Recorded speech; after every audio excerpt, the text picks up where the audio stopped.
Una regla dentro de las políticas de cumplimiento de tu banco podría congelar tu cuenta, reducir ciertas protecciones o generar un aviso fiscal que nunca esperaste.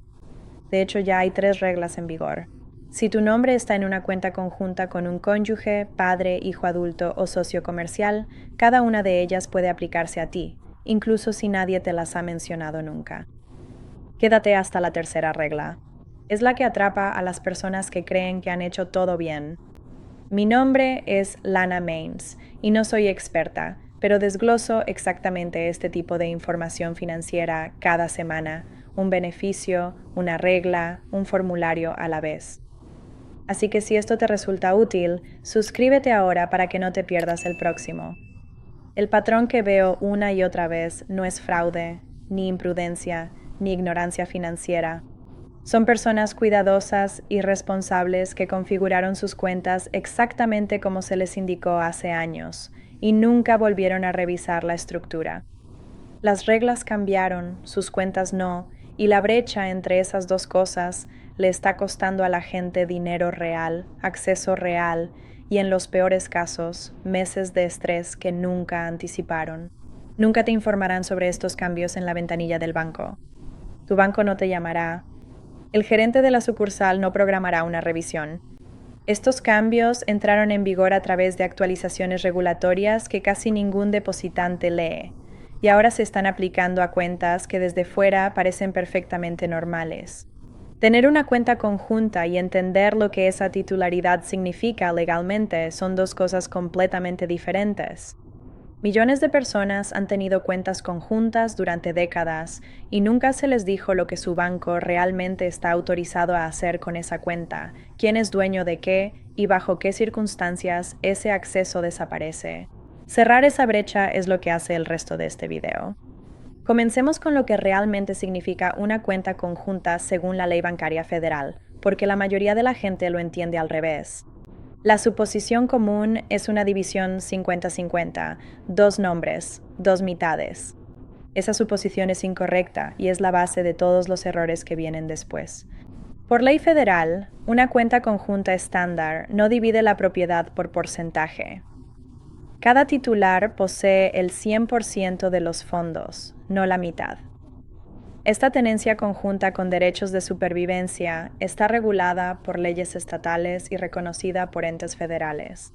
En la práctica, esto significa que cualquiera de los titulares nombrados de la cuenta puede entrar a una sucursal, retirar todo el saldo, cerrar la cuenta o transferir cada dólar sin notificar al otro titular, sin su firma y sin violar ninguna ley.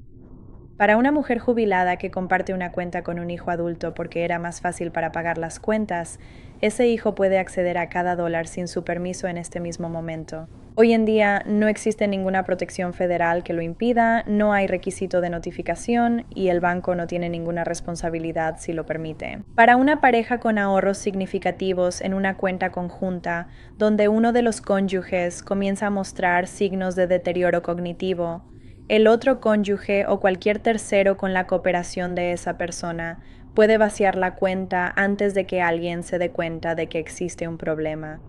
La propia estructura de la cuenta no ofrece ninguna protección contra esto. Existe una segunda estructura de propiedad que vale la pena conocer, llamada copropietarios en común. Aparece con menos frecuencia en bancos de consumo y más a menudo en cuentas patrimoniales y de inversión. Bajo la modalidad de copropietarios en común, cada titular posee un porcentaje definido, a menudo 50-50, pero no siempre, y esa parte no se transfiere automáticamente al titular sobreviviente al fallecer, en cambio pasa a través del patrimonio. La mayoría de las parejas que entran a su banco local y abren una cuenta corriente conjunta no están bajo una estructura de copropietarios en común. Están en una cuenta con derecho de supervivencia y casi ninguno de ellos fue informado alguna vez sobre lo que eso realmente autoriza. Ese es el punto de partida. Ahora pasemos a las 3 reglas. Comenzando con una que involucra dinero real que la mayoría de las personas cree que está completamente resuelto y seguro. La regla número 1 se refiere a algo que casi todos los titulares de cuentas asumen que nunca cambia. ¿Cuánto de una cuenta conjunta protege realmente el gobierno federal? La Corporación Federal de Seguro de Depósitos, FDIC, asegura los depósitos en bancos miembros hasta $250,000 por depositante, por institución, por categoría de titularidad. La mayoría de las personas ha escuchado alguna versión de esa cifra durante toda su vida. Lo que casi nadie ha escuchado es que el 1 de abril de 2024, la FDIC reestructuró la forma en que calcula la cobertura para cuentas que utilizan designaciones de fideicomiso o pagadero al fallecimiento. Y si alguna vez has añadido un beneficiario a una cuenta conjunta para intentar maximizar tu cobertura, esta es la parte que te aplica. Las cuentas conjuntas estándar todavía están aseguradas de la manera que la mayoría de la gente supone, $250,000 por copropietario, y eso aumenta con el número de nombres en la cuenta, sin importar cuántos propietarios haya. Si esa fuera toda la historia, nada habría cambiado para ti. Pero una gran cantidad de titulares de cuentas conjuntas no se detienen ahí. Agregan designaciones de beneficiarios pagaderos al fallecimiento o POD, nombrando a hijos o nietos para heredar la cuenta, específicamente porque antes esto solía multiplicar aún más su cobertura, además del monto por propietario. Antes del 1 de abril de 2024, el cálculo para esos fideicomisos combinados era muy generoso, $250,000 por cada propietario y por cada beneficiario nombrado. Bajo la regla revisada, la FDIC agrupó las cuentas POD, los fideicomisos revocables informales y las cuentas de fideicomiso formales en una sola categoría simplificada, con un límite de $250,000 por beneficiario elegible, hasta un máximo de 5 beneficiarios, para un tope de $1,250,000 por propietario por banco. Para una cuenta conjunta con 2 propietarios y 6 o más beneficiarios nombrados entre ambos, ese tope puede ser menor que el que habría resultado con la fórmula anterior. Tomemos el caso de una mujer llamada Constance. Ella tiene 71 años, es una enfermera jubilada de las afueras de Louisville, Kentucky. Ella y su difunto esposo tuvieron una cuenta corriente conjunta durante 42 años, y con el tiempo nombraron a sus 6 nietos como beneficiarios pagaderos al fallecimiento, pensando que cada nombre añadía otros $250,000 de protección. Bajo la fórmula anterior a 2024, esa matemática funcionaba a su favor. Bajo la regla actual, la cobertura para esa estructura de beneficiarios se limita antes de alcanzar lo que ella asumía que tenía. Constance descubrió la diferencia solo después de que una carta de su banco la llevó a revisar sus propios números. Ella no había hecho nada imprudente. Simplemente nunca le habían informado que la fórmula había cambiado bajo su situación.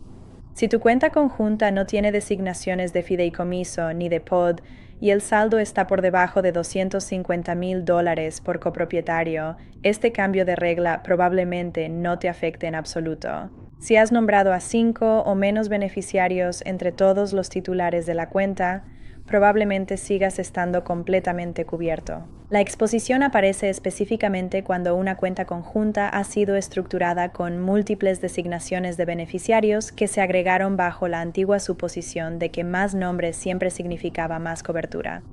El error que comete la gente es asumir que su cobertura actual coincide con lo que calcularon hace años, sin verificarlo. La FDIC ofrece una herramienta gratuita llamada EDI, el estimador electrónico de seguro de depósitos, en FDIC.gov. Ingresa la estructura de tu cuenta, tus cotitulares, los beneficiarios nombrados y tu saldo actual, y te mostrará tu cobertura asegurada real según las reglas vigentes hoy, no las de hace 5 años. Toma alrededor de 4 minutos. La mayoría de las personas nunca lo ha hecho. Abre una segunda pestaña ahora mismo. Ve a fdis.gov y busca EDI. Ingresa tus cifras tal como están hoy. Hazlo antes de terminar este video. Esa es la regla número 1, un problema matemático con una herramienta gratuita que lo resuelve. La regla número 2 es menos mecánica y considerablemente más peligrosa porque involucra al IRS, y el detonante es algo que millones de titulares de cuentas conjuntas están activando sin darse cuenta.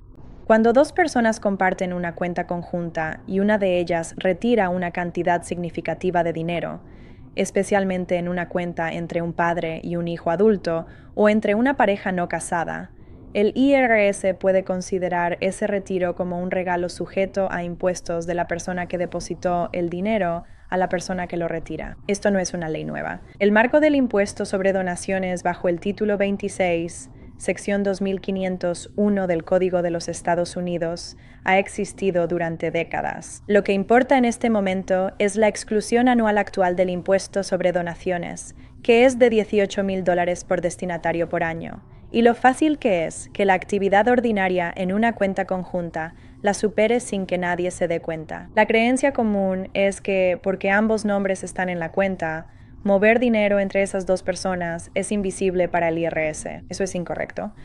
El IRS considera que quien depositó los fondos es el propietario original de esos fondos a efectos fiscales.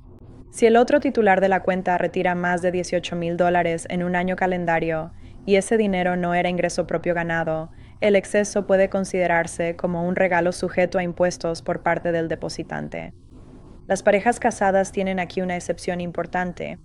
Según el título 26, sección 2523 del Código de los Estados Unidos, las transferencias entre cónyuges legales, incluyendo de una cuenta conjunta a la cuenta individual de uno de los cónyuges, están cubiertas por la deducción marital ilimitada y nunca están sujetas al impuesto sobre donaciones, sin importar la cantidad. Esa protección no se extiende a parejas no casadas, a un padre, a un hijo adulto, ni a socios comerciales. Para cada cuenta conjunta mantenida entre personas que no están legalmente casadas entre sí, el umbral anual de $18,000 es el que aplica. Si eres un padre jubilado que comparte una cuenta con un hijo adulto únicamente por conveniencia, para pagar cuentas, hacer compras, administrar servicios, y los retiros que ese hijo haga cada año se mantienen por debajo de los $18,000, no hay ningún evento sujeto al impuesto sobre donaciones del que debas preocuparte. Documenta el acuerdo, guarda los registros y mantente por debajo del umbral. Incluso si los retiros superan los $18,000 en un año determinado, la exención vitalicia del impuesto sobre donaciones bajo el título 26, sección 2505 del Código de los Estados Unidos actualmente supera los $13 millones por individuo. Superar la exclusión anual en un año no suele generar una factura de impuestos inmediata. En cambio, reduce tu exención vitalicia siempre y cuando se informe correctamente en el formulario 709 del IRS. El verdadero riesgo no es el regalo en sí, sino la ausencia de un rastro documental. Consideremos a Patricia, de 67 años, una directora administrativa jubilada de Baton Rouge, Luisiana. Ella compartía una cuenta conjunta con su hija de 38 años, quien la había estado ayudando a administrar sus finanzas desde la cirugía de cadera de Patricia 2 años antes. A lo largo de un año, su hija retiró un total de $31,000 para cubrir equipo médico, modificaciones en el hogar y gastos domésticos, dinero que Patricia había depositado tras ahorrar durante 3 décadas. Cuando el contador de Patricia revisó su declaración, señaló un posible regalo no declarado por encima del monto de exclusión.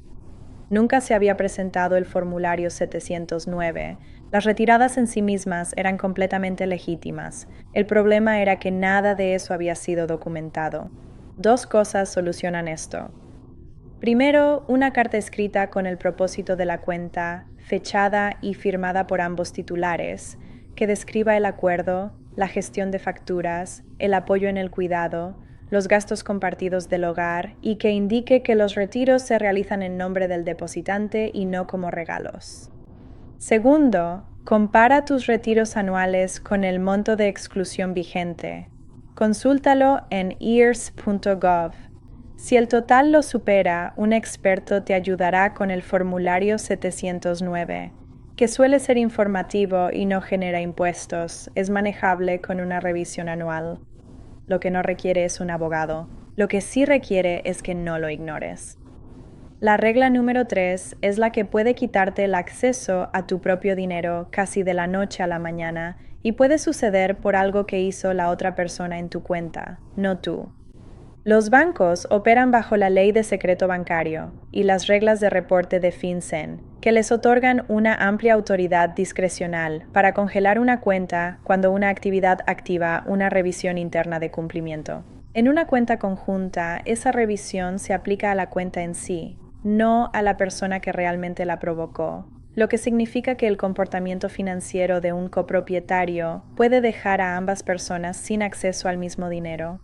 Cada banco realiza un análisis automatizado y continuo de patrones sobre la actividad de las cuentas. Los desencadenantes comunes documentados en la guía pública de FinCEN incluyen grandes depósitos en efectivo que rompen un patrón previo, transferencias electrónicas a una cuenta previamente inactiva, patrones de transacciones que se asemejan a la estructuración según el título 31 del Código de los Estados Unidos, sección 5324, conexiones con intercambios de criptomonedas, participación en litigios activos o bancarrota y pagos de terceros que no coinciden con el historial establecido de la cuenta. En una cuenta individual, estas alertas se asocian a una sola persona. En una cuenta conjunta, ambos titulares quedan bloqueados juntos, sin importar quién haya causado realmente la alerta. Consideremos a Dorothy, de 73 años, una bibliotecaria jubilada de Savannah, Georgia, que compartió una cuenta conjunta con su hijo, Daniel, durante 11 años.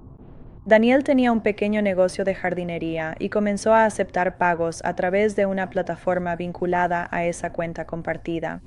La plataforma detectó un volumen inusual de transacciones entrantes y el sistema de cumplimiento del banco congeló la cuenta en espera de revisión.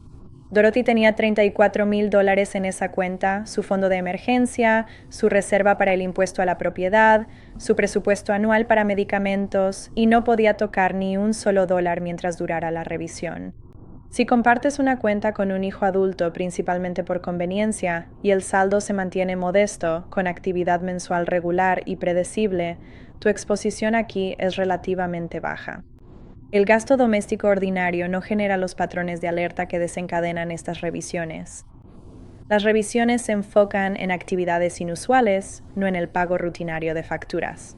Lo sorprendente es que, aun haciendo todo bien, los bancos no pueden avisarte de una revisión de cumplimiento. La prohibición de aviso, según el código de EEU, diseñada para reportes sospechosos, se aplica igual a las retenciones internas. La mayoría se entera al fallar su tarjeta o un cheque. Para entonces, la revisión ya está en marcha y, dependiendo de las circunstancias, puede durar semanas. El tema del impuesto sobre donaciones de la regla número 2 se cruza con este de una manera que la mayoría de las personas nunca anticipa. Si tu cuenta se congela durante una revisión de cumplimiento, no puedes mover dinero para mantenerte por debajo de la exclusión anual. Y no puedes completar la documentación que de otro modo te protegería. El reloj sigue corriendo mientras tu acceso no lo hace. He reunido en un solo lugar todas las exenciones y reembolsos que los adultos mayores suelen ignorar. Está organizado por estado y formulario para evitarte horas de búsqueda en sitios gubernamentales. Es una guía rápida y sencilla para que recibas exactamente lo que te corresponde. No importa en qué estado te encuentres, hay dinero que estás dejando sobre la mesa. Se llama el Manual de Exenciones para Adultos Mayores. Está en el primer comentario fijado justo debajo de este video. Solo tócala una vez y tendrás todo lo que necesitas. Ahora, quédate aquí porque el último riesgo es el más grande, uno que la mayoría de los titulares de cuentas conjuntas nunca ven venir, y es la razón por la que hice todo este video. Ese riesgo es el siguiente. Incluso una cuenta totalmente conforme y bien documentada puede ser congelada por una actividad con la que no tuviste nada que ver, y hay muy poco que puedas hacer en el momento para acelerar la revisión. La única protección real es estructurar tus cuentas de manera que ese riesgo nunca tenga la oportunidad de afectar tu dinero en primer lugar, que es exactamente lo que el resto de este video te va a mostrar paso a paso. Una capa más que vale la pena conocer antes de llegar a la solución. No todas las cuentas conjuntas se crean a través de un cajero bancario sentado frente a ti. Cada vez más cuentas conjuntas se abren por apps móviles, a veces por un familiar que actúa por otro usando acceso compartido sin registrar al cotitular. Esa distinción importa más de lo que la gente piensa. Una cuenta agregada correctamente como cotitular conlleva derechos legales específicos y una exposición de cumplimiento particular, como se describió anteriormente. Una cuenta a la que se accede mediante credenciales compartidas, donde solo una persona es el titular legal, conlleva un conjunto de problemas completamente diferente y, en algunos aspectos, más riesgoso, porque la persona con acceso compartido no tiene ningún derecho legal sobre la cuenta y el banco no tiene registro de ella como parte autorizada. Si alguien en tu vida tiene tu acceso en lugar de su nombre en la cuenta, esa situación debe corregirse de una forma u otra, no dejarse a medias. Es clave saber qué pasa con una cuenta conjunta si un titular fallece, ya que las cuentas con derecho de supervivencia difieren de lo que muchas familias esperan. Bajo la estructura estándar de derecho de supervivencia, el titular sobreviviente se convierte automáticamente en el único propietario de toda la cuenta, fuera del proceso de sucesión, en el momento en que el otro titular fallece. Eso suena sencillo, y para muchas familias lo es. Pero también significa que una cuenta conjunta no se distribuye según lo establecido en un testamento. Si un padre tenía la intención de que una cuenta compartida se dividiera equitativamente entre varios hijos, pero solo el nombre de uno de ellos figuraba como cotitular en la cuenta, ese hijo ahora es legalmente dueño del 100% de la cuenta y el testamento no tiene autoridad para redirigir esos fondos. Las familias que asumen que todo está cubierto por el testamento suelen sorprenderse al descubrir que las cuentas conjuntas lo eluden por completo. Aquí hay una opción relacionada que vale la pena entender, porque muchas de las familias en estos ejemplos recurrieron a una cuenta conjunta cuando otra herramienta habría resuelto el mismo problema con menos riesgos. Si el objetivo real es permitir que alguien ayude a administrar las cuentas, pagar gastos médicos o manejar la banca en nombre de un padre anciano, en lugar de compartir realmente la propiedad del dinero, un poder notarial duradero suele lograr ese objetivo sin ninguno de los 3 riesgos mencionados anteriormente. Un poder notarial faculta a un agente para gestionar una cuenta, pero el dinero sigue siendo propiedad del titular original. No expone los fondos a los acreedores del agente, no crea derechos de transferencia por supervivencia al fallecer, no genera las mismas preguntas sobre el impuesto de donaciones porque no cambia la titularidad y no vincula la actividad financiera del agente a una cuenta compartida como lo hace una cuenta conjunta. El problema es que suele exigir un documento notariado, a veces estatal, y no solo añadir un nombre al banco. Por eso muchas familias lo omiten y usan una cuenta conjunta, aunque un poder notarial sería más fiel a su intención. Si la conveniencia fue la única razón por la que se añadió un segundo nombre a la cuenta, vale la pena preguntarse si un poder notarial podría cumplir ese mismo propósito, con un impacto menor. También es importante saber contra qué no protege una cuenta conjunta, porque esto representa una categoría de riesgo diferente a las 3 reglas anteriores. Una cuenta conjunta no ofrece protección frente a los acreedores individuales de ninguno de los titulares. Si uno de los titulares de la cuenta es demandado, se atrasa en sus deudas o se dicta una sentencia en su contra, un acreedor generalmente puede acceder al interés total de esa persona en la cuenta conjunta. Y debido a que las cuentas con derecho de supervivencia consideran que cada titular tiene derecho al saldo completo, en algunos estados, un acreedor puede reclamar la totalidad de la cuenta, no solo una mitad estimada, dependiendo de cómo los tribunales de ese estado traten los fondos en tenencia conjunta durante los procedimientos de cobro. Esta es una exposición diferente a la congelación por cumplimiento mencionada en la regla 3. Una congelación es el banco protegiéndose a sí mismo durante una revisión, mientras que una reclamación de un acreedor es un embargo ordenado por el tribunal que alcanza el dinero que, técnica o totalmente, pertenece a alguien que tiene una deuda. Agregar a un familiar con dificultades a una cuenta por conveniencia puede exponer sin querer todo el saldo a los acreedores de esa persona, no solo a su parte correspondiente. Un escenario más que vale la pena señalar, ya que ocurre constantemente cuando se agrega a hijos adultos a la cuenta de un padre, es el divorcio. Si un hijo adulto coposee la cuenta de un padre y se divorcia, estos fondos pueden considerarse bienes matrimoniales o ser reclamados en el divorcio según su uso y mezcla, aunque el padre aportara todo el dinero. Esto no es universal. Depende en gran medida de la ley estatal y de cómo se utilizó realmente la cuenta. Es un riesgo real que los abogados de familia mencionan en cuentas compartidas. Por ello, un poder notarial suele ser mejor que la titularidad conjunta para un padre que busca ayuda administrando su dinero sin arriesgarlo ante los problemas legales o financieros del hijo. Así que ahora conoces las 3 reglas más las 2 exposiciones adicionales que las acompañan. Esto es exactamente lo que debes hacer antes de que cualquiera de ellas te afecte. Comienza con una auditoría de tu cobertura FDIC. Ve a FDIC.gov y utiliza la herramienta Edit. Ingresa tu institución, el tipo de cuenta, los cotitulares, cualquier beneficiario designado y tu saldo al día de hoy. Si la herramienta muestra una brecha, tus opciones son abrir una cuenta individual separada para mantener el exceso por encima del límite de cobertura conjunta o distribuir los fondos en una segunda institución miembro de la FDIC. Anota la fecha en que revisaste y los números que encontraste. Pasa a la documentación del impuesto sobre donaciones. Si compartes una cuenta con alguien que no es tu cónyuge legal, redacta hoy mismo una carta de propósito de cuenta de una página. Ambos titulares deben firmarla. Indica los nombres de los titulares de la cuenta, la naturaleza del acuerdo, las categorías de gastos que el titular no depositante está autorizado a gestionar y una frase que deje claro que el acuerdo no constituye una donación. Confirma la exclusión anual vigente en ers.gov, compárala con los retiros del año pasado realizados por el titular no depositante y consulta con un profesional de impuestos sobre el formulario 709 si el total superó la exclusión. A continuación, revisa el riesgo de copropietario. Ten una conversación directa con todas las personas cuyos nombres figuran en tus cuentas. Haz 3 preguntas.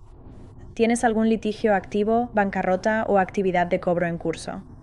¿Utilizas algún intercambio de criptomonedas vinculado a nuestra cuenta compartida? ¿Y has realizado recientemente depósitos en efectivo que rompan tu patrón habitual? Si la respuesta es sí a cualquiera de esas preguntas, significa que esa cuenta tiene una exposición real a ser congelada.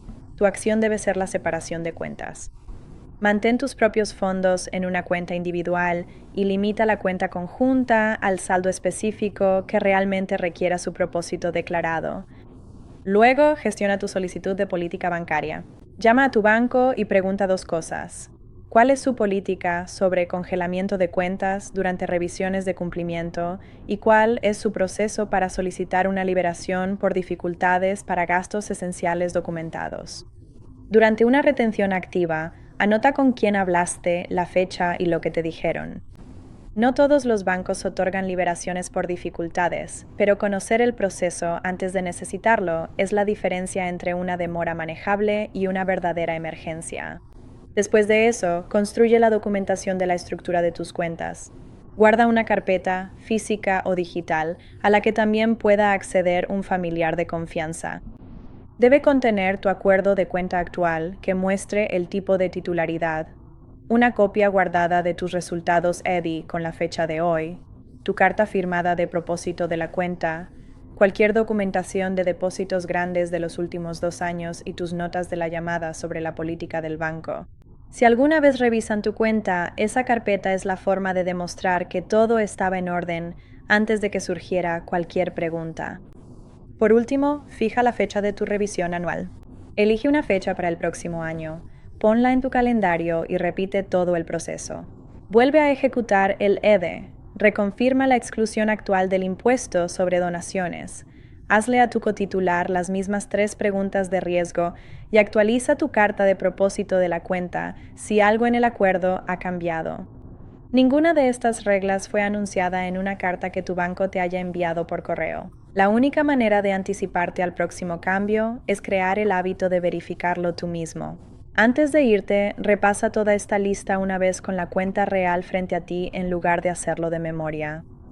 Inicia sesión en tu banco, abre la cuenta y verifica la designación de titularidad exactamente como está escrita, no como recuerdas haberla configurado hace años, ya que algunos bancos cambiaron las estructuras predeterminadas de las cuentas durante migraciones de sistemas sin notificar nunca a los clientes existentes.